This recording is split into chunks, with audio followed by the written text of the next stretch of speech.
तो heal my life में आपका बहुत बहुत स्वागत है। जीवन को जल से फल बनाने में नवग्रह का क्या योगदान है? कहने का मतलब है कि जल से जीवन को आनंदमय बनाना।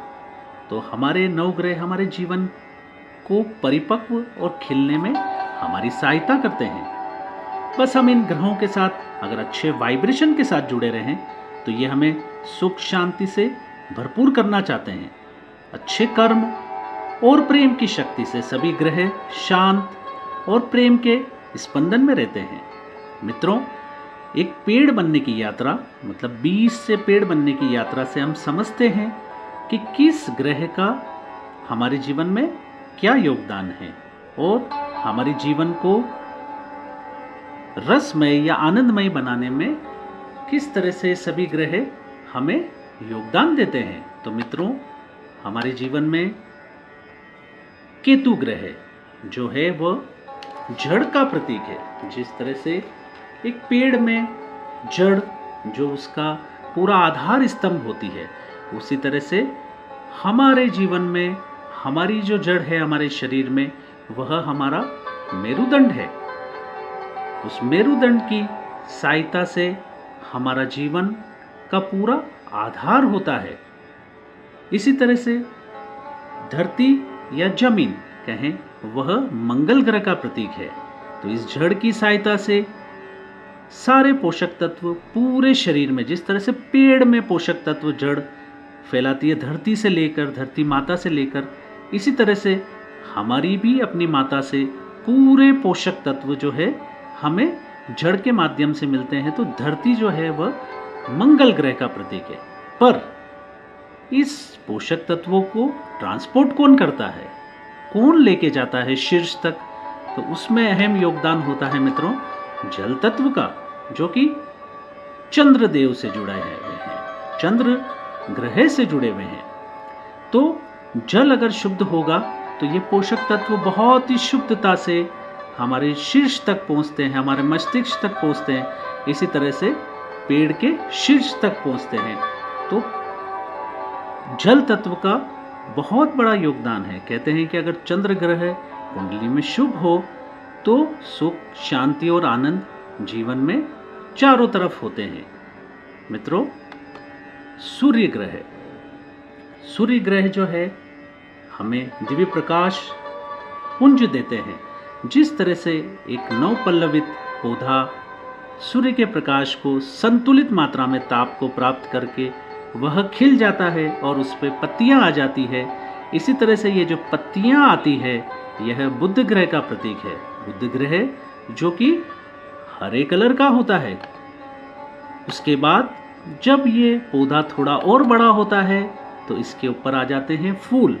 मित्रों, फूल जो है वो सुंदरता का प्रतीक है, खुशबू का प्रतीक है, कोमलता का प्रतीक है और यह शुक्र ग्रह से जुड़ा हुआ है। और इसके बाद जब पूरा पेड़ अपनी चरम अवस्था को प्राप्त करता है, वह आकार में बहुत बड़ा हो जाता है, ऐसा लगता है कि आकाश को छू रहा है।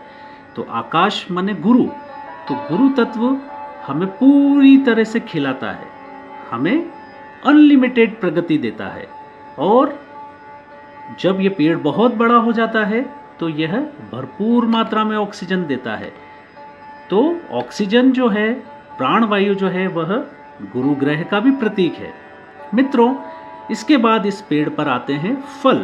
तो फल जो है वह न्याय के देवता देते हैं। न्याय के देवता मतलब शनिदेव। तो शनिदेव अगर हमारे कर्मों के आधार पर हमें अच्छे और बुरे फल देते हैं, अगर हम हमारे कर्मों को हम अच्छा रखते हैं तो हमें अच्छे फलों की प्राप्ति होती है। हमारे कर्म अगर बुरे होंगे तो हमें बुरे फल की प्राप्ति होती है। उसके बाद जब यह फल का जो रस होता है वह रस होता है राहु। अगर केतु की जड़ों में प्रेम रूपी मीठा पानी राहु रूपी रस में बदलकर स्वाद की बारिश कर दे, या यूं कहें कि जल से रस बनने की यात्रा पूरे स्वाद से भर जाए, तो आपके सभी ग्रह आपके अनुकूल हो जाते हैं। तो मित्रों, जीवन में यहाँ परिपक्वता होती है, जीवन के रस को बांटने का आनंद, मतलब यहाँ पर हम कर रहे हैं मोक्ष की बात। पूरे ग्रहों की यात्रा हमें मोक्ष की तरफ लेके जाती है। जब राहु जो केतु के जल को रस में बदल देता है, अगर हमारे कर्म अच्छे हो तो जब हम इस जल रूपी जल को जब हम रस में कन्वर्ट कर देते हैं तो हमारा जीवन मोक्ष रूपी हो जाता है। वही राम, कृष्ण, बुद्ध और महावीर ने अपने जीवन में किया। तो मित्रों, अपने जीवन में प्रेमपूर्ण विचार, शुद्ध आहार पानी, विहार, आसन, प्राणायाम, धारणा और ध्यान को हमारे जीवन में जोड़ दें तो हमारे जल से रस बनने, मतलब कि परम आनंद जो कि हम बांट सकें, वह हमारे जीवन में खिल जाएगा और हमारा जीवन पूर्णतया धन्य हो जाएगा। तो मित्रों, अगर ये वीडियो आपको अच्छा लगा हो तो please like, share and subscribe और अपने कमेंट भी ज़रूर दें। आपका बहुत बहुत धन्यवाद, धन्यवाद, धन्यवाद।